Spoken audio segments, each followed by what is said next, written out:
Welcome to the show. This is a very serious topic, and because of that, we have more for us to talk about at the end of this video. So stay tuned for that. Please enjoy the show. Find that light at the end of the tunnel and keep pushing, keep forwarding, keep driving, keep doing everything you can to move forward. Hello, everybody. My name is Henry Castillo. Welcome to Get It Right, where we take a deep dive into the lives of authors and writers. Now, today we do have Daniel Francois, author and writer of Conquering My Inner Thoughts and Demons. Danny, I have a copy also. First of all, Nice, man. Nice. Absolutely. First of all, I want to thank you definitely coming for the show. Tell us a little bit about yourself before we go into the questions. Well, I'm a 27-year-old, work at TD Bank as a developer.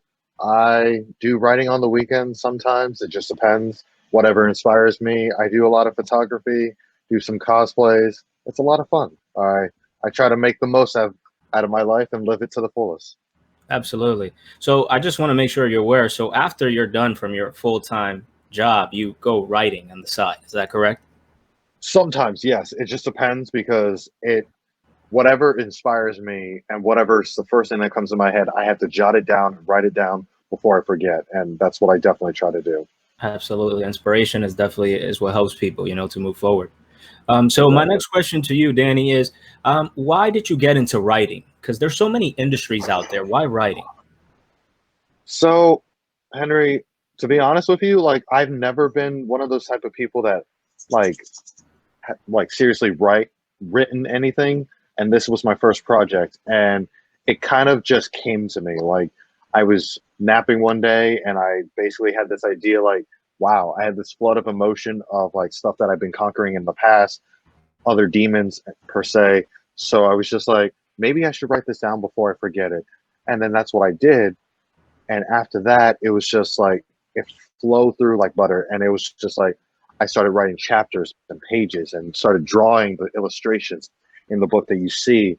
It was just everything just kind of flooded through, and and one by one, it just came together. Nice, nice. So you basically pick something that you can relate to. Is that correct? Correct, correct. And this is a kind of an autobiography, if you will, and it's definitely something that I want to show readers that they're not alone, that they can get into this and that they see how relatable it is. And if it could touch one person and save one person's life, then I've done my job. That's all I ask for at the end. Yeah, it's funny you say that because that's what I say. A lot of people just want to inspire hundreds, thousands, and millions of people. But if you can just inspire one person, that makes a big difference in your life. Correct. Yep, that's Absolutely. exactly right. Absolutely. So, Danny, what is your workflow like? Um, Usually it starts like with the writing process. It usually starts by me writing down what's the first thing that comes to my mind, getting it down before I forget it, and then coming back to it and try to figure out to not only tell a story but illustrate and basically have someone basically visualize that they're there in that situation and see from the looking glass and see from the perspective of where I'm coming from, and basically see that what they're looking at is my perspective of the world and how I view things and my experience. So, another question we do have: what motivates you to keep on writing? Honestly, Henry, Hmm. it's people like you and Raven and other people in the world, basically people who have been supporting me, my family, my friends, my fiance Bree. Shout out to Bree. Shout out to my family watching this. It's just people who need that inspiration because not a lot because mental health Hmm. awareness is very strong in today's culture and today's youth, and people need to understand that they're not alone. That they pick this up, they start reading it, and they're just like, I may not be going through what exactly he went through, but I could relate. I could understand it. And in the book, as some of the viewers might see, when you pick it up, it has my email on it, and it also has tactics to conquer basically mental health. That way, if you have questions and you want to ask them, or you want to reach out to me and personally tell me what's going on, I will help you through. It's all about paying it forward, and it's all about helping someone who needs that help. And when I say that, it's sincere and it's personable. It's not like the generic, basically like, oh, I'll be there for you, but never doing that. It's to the fact that I want to help someone, and the fact that people in this book inspire, basically help me Hmm. through my turmoil and my struggle, and Now, show Danny. them that, and Mhm. basically have it a ripple effect. Sorry, go ahead. No, absolutely. Sorry for interrupting myself. So I wanted to ask and make a comment also. So, because you put your personal email on the book, is that correct? Correct. Yep. So I want to make sure that everybody who's watching this is very clear that you're not just some guy trying to sell a book. Like, if people email you, they are going to get a response back. Is that correct? 110%. Yes. Exactly. I Mental health, like I said, Henry, mental health is very important, and I think it's important to show them that you could reach out to me day or night, and I will try to help you to the best of my abilities. And if I can't, then I will direct you to someone to help. To So the right that's my resources. exactly, Hmm. exactly, to the right resources and to the right person, because I feel like together we could conquer this mental health awareness and make sure that there's fewer cases of suicide or depression or anxiety or something. But I want to make sure that that I show them that they are not alone. And Absolutely. And I'm an open book. As you can tell, I'm an open book. So yeah, I'm here to help other people. absolutely. And you get more when you help people, Exactly. for that. And I want to make that also very clear. Depression, anxiety, it's a global thing. It's not just, oh, you're just American or you're from somewhere else. It literally affects the whole world. Am I correct? Correct. Correct. Yeah. So absolutely. And I think now our generation is starting to learn more about that compared to, like, let's just say the generations from the 50s, 70s. Does that make sense? Like our grandparents and stuff like that? Yeah, I mean, certain people, like, definitely there's more cases now that have mental health awareness, because you have different elements, because back in the 50s and 60s, it wasn't really that. It was there, but it wasn't that strenuous. Now you have the means of technology and cyberbullying and social media. Social media has a big part of that, because Hmm. if you post a picture and, like, let's say I post a picture and you like it, someone else may not, and someone may make, like, racial slurs or homophobic remarks, and it's detrimental. And basically, instead of bringing people up, we're tearing each other apart.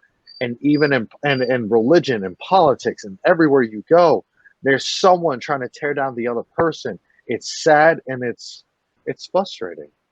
Absolutely. Yeah, I remember when I was, younger, I used to hear my grandmother say and my mother, like, if you did suffer from depression, you never saw a therapist. It was just part of that generation. Now there's more help out there, even though it's more like now we see it more. But Yeah. now people get more help, if that makes sense. Yeah, and like, not to put my parents on blast or anything, but when I went through the depression and anxiety, like, what they thought was best was just basically shutting it down and not talking about it. And that was and they mentioned that they were sorry for doing that, because that's not how people of this generation cope.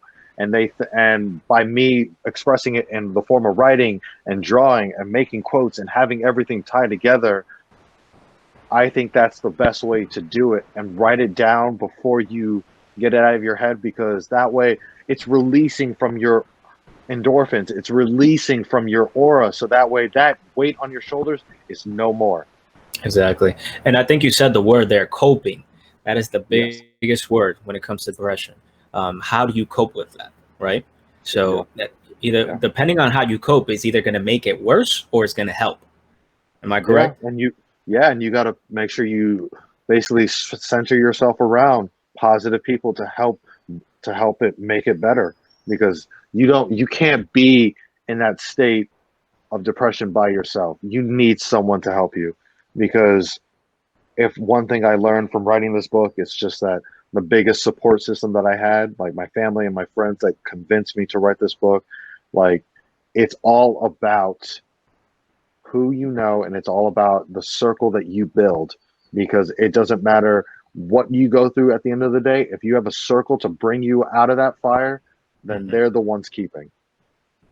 Absolutely. You couldn't say it any better than that. So I really hope people can listen from this and learn from this. So thank you for providing that. Exactly. Of course. Absolutely. So, Danny, another question we have is, was there one recent event or series of events that inspired you to keep on writing, or, to write the book?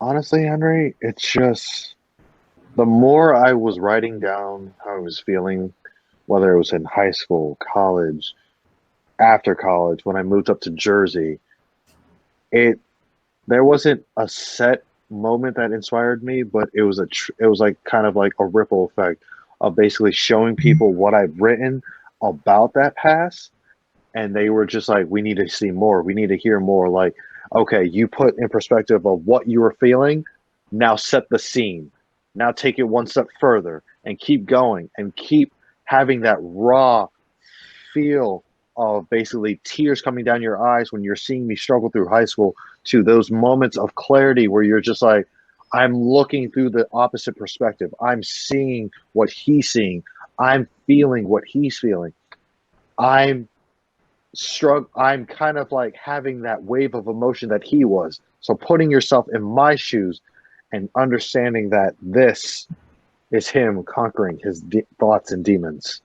And that's, Yeah. at the end of the day, if I help one person, which I'm currently doing, I'm helping other people, and people are reading it and telling me, I didn't know this about you, but I sympathize with you. I'm here for you. I'm I'm there for you. And I'm going to be there for you. And it just makes sense for me to continue and strive forward.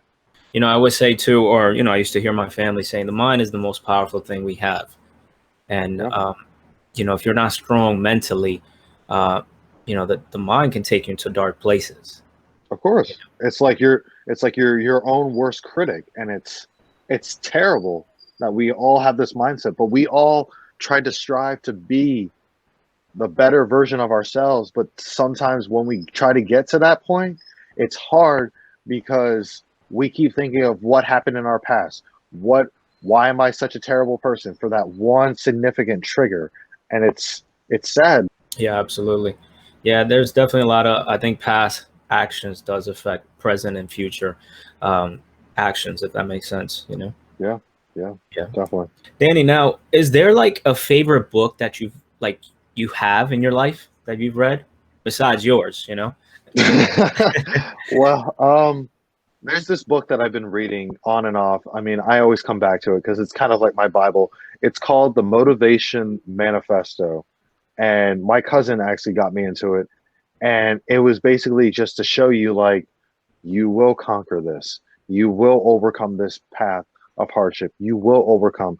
So it was kind of like, it strived me, and it was kind of like my bread and butter that told me that I can get through this, that maybe this isn't so bad. Maybe, like, everything that happens for a reason. I mean, even how cliche that sounds, it's true, because Absolutely. everything does happen for a reason, but it's those miles and steps that we take, that go through, that we have to um it's all those hurdles and steps that we have to take to get to the finish line. Yeah. Like they say, if it doesn't kill us, it makes us stronger. So, Exactly, exactly. yeah. Now, is there a particular author also that has ever like inspired you, Danny? Um, for me, I mean, it's kind of hard to say because, like, I read some books, but like, I guess, like, the rawness and the feeling and the emotion of, like, because, like, I'm a big Edgar Allan Poe fan. I've always loved his poems, like, not for the fact that it's gothic or dark, but the It's fact that, very like, dark. it's raw and it's real. And, like one of the books that I remember reading from him back in middle school was The Telltale Heart, where you're seeing this, you're feeling how, like, he felt guilty, you're hearing the heartbeat through the pages, and the raw emotion. And that's what I kind of try to encompass within my book, is to show, like, the realness, the rawness, and to show how relatable it is. Absolutely.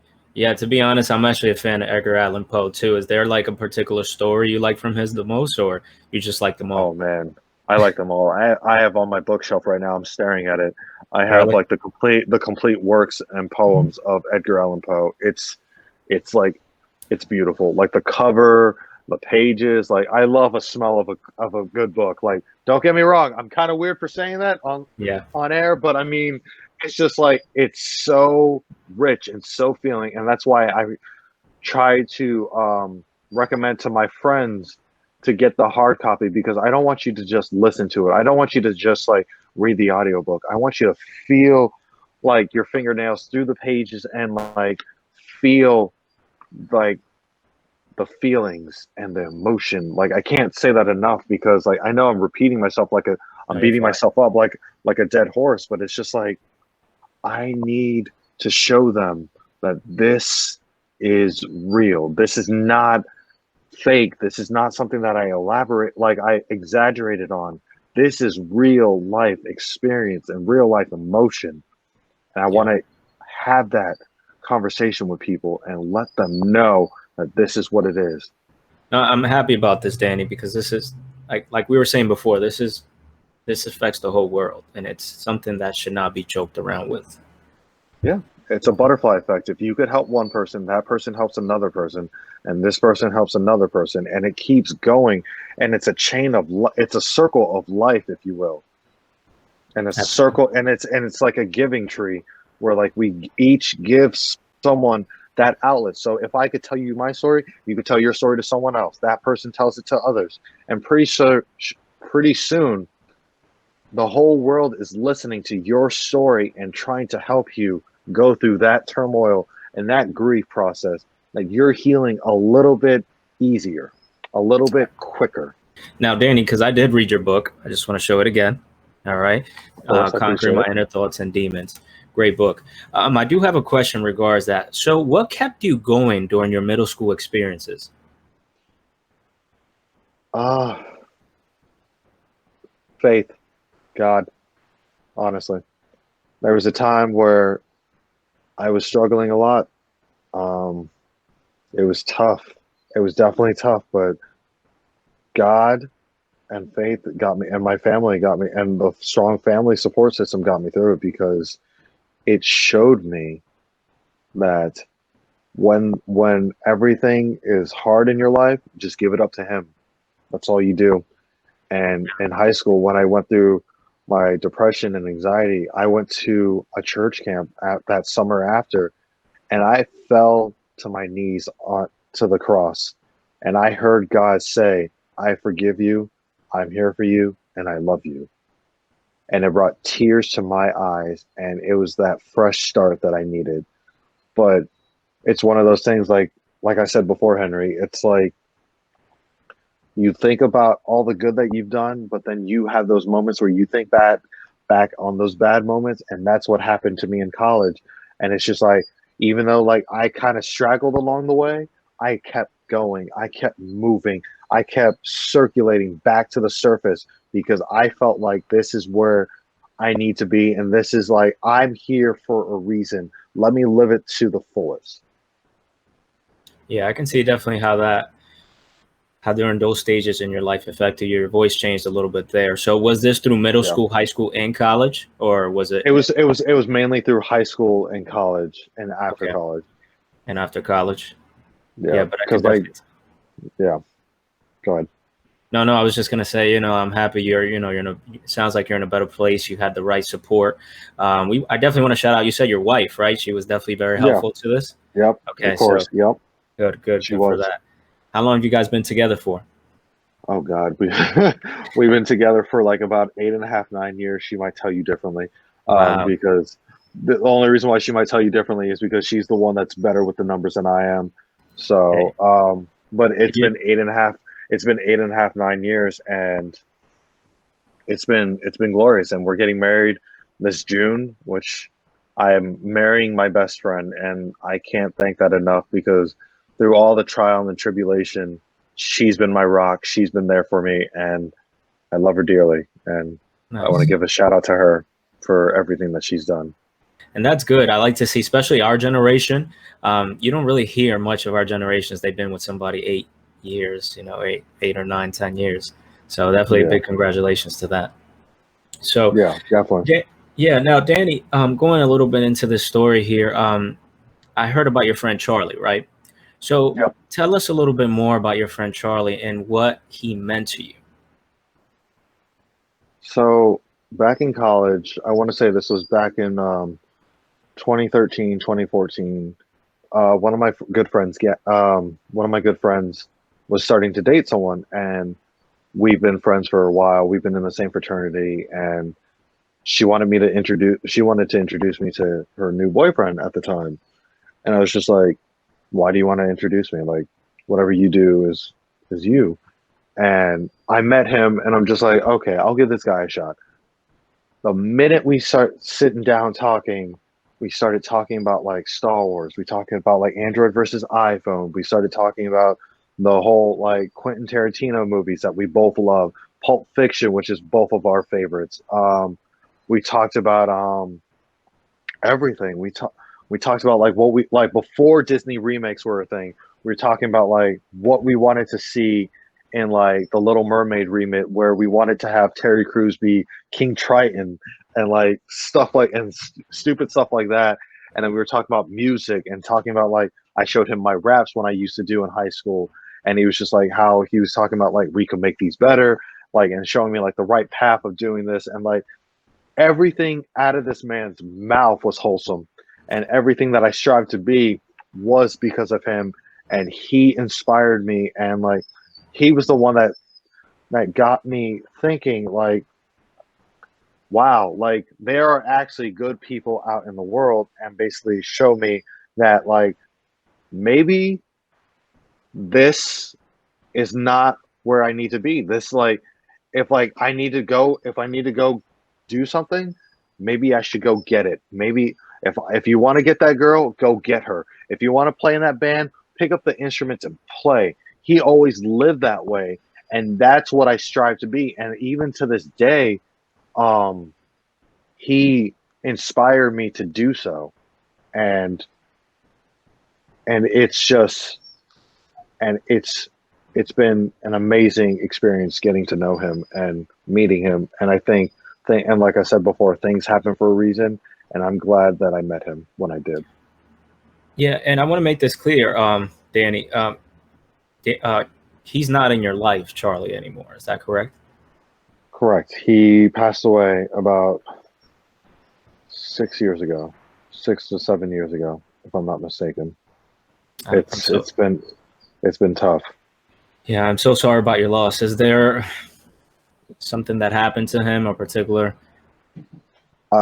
He took his own life, unfortunately. So it was a struggle, for me and for the people that he touched. And even to this day, like it's a big struggle, because I was like, if he was still around, I probably would include him in my wedding, and a part of me is going to miss him on that special day when it comes up, and I'm going to try to deal with it the best way that I can.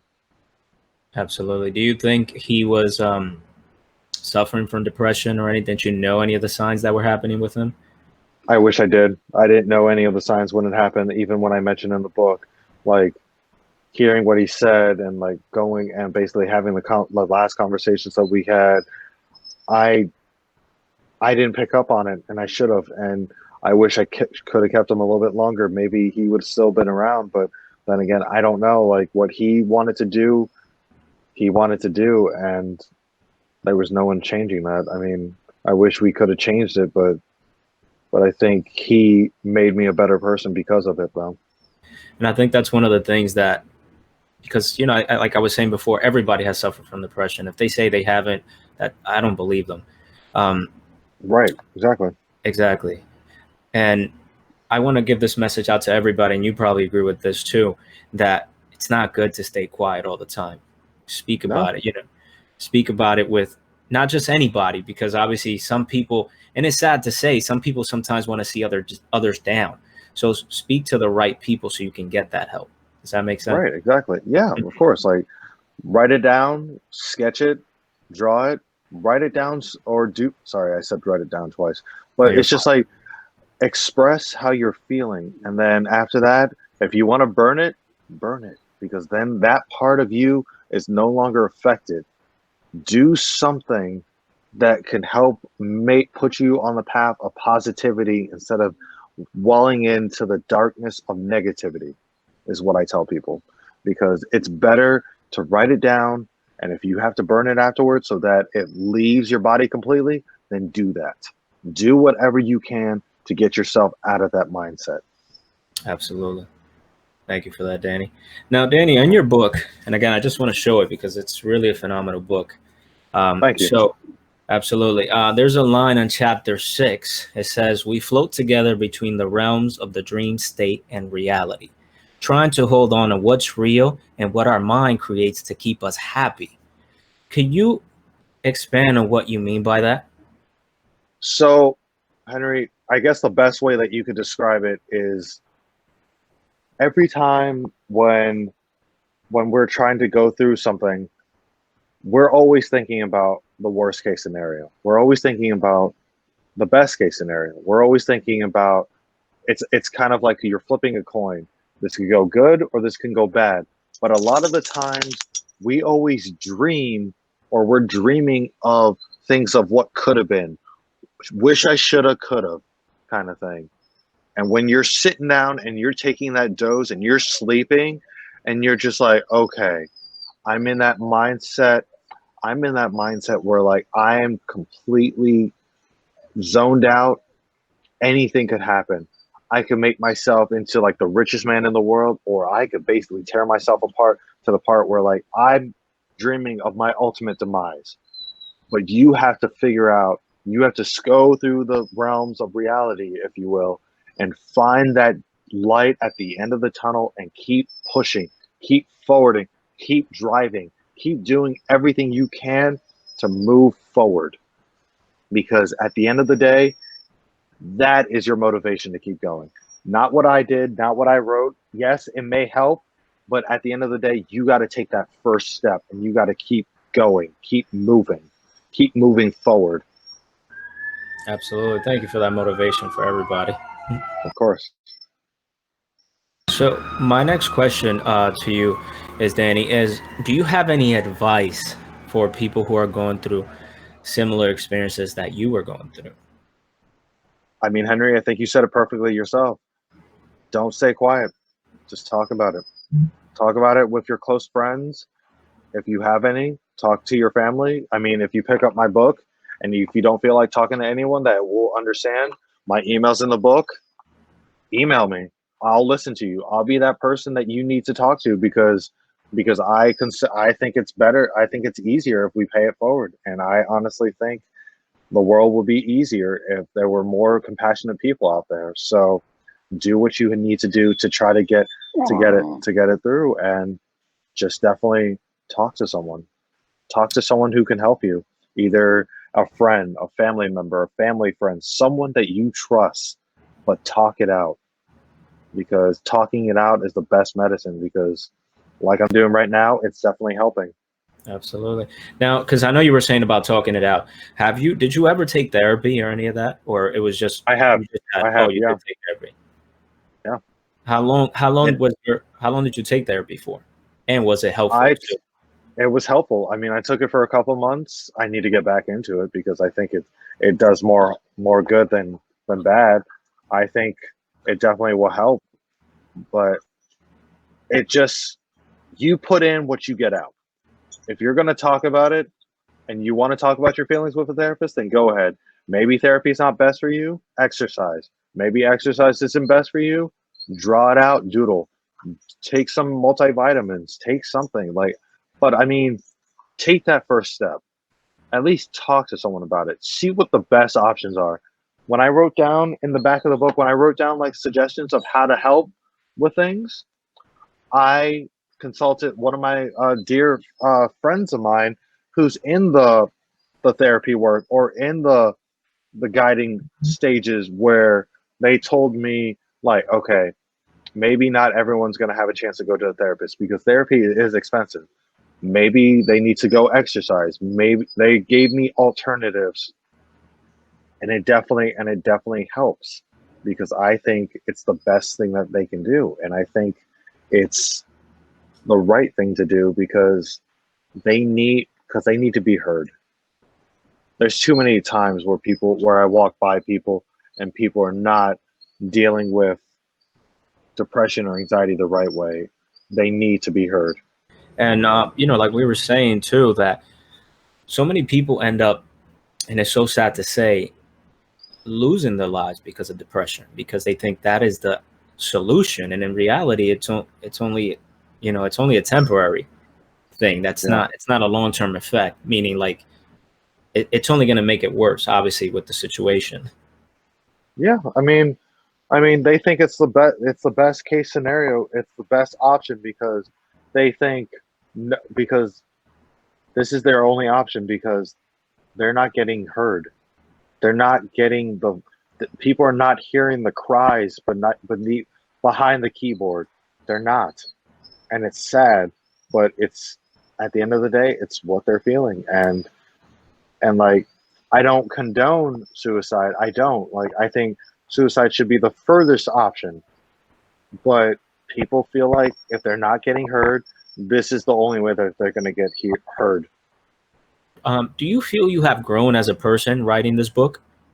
I definitely do, yes, because this has made me a stronger person. This has made me a more not a more compassionate because I've always been compassionate, but a more sensitive towards people who need to be listened to.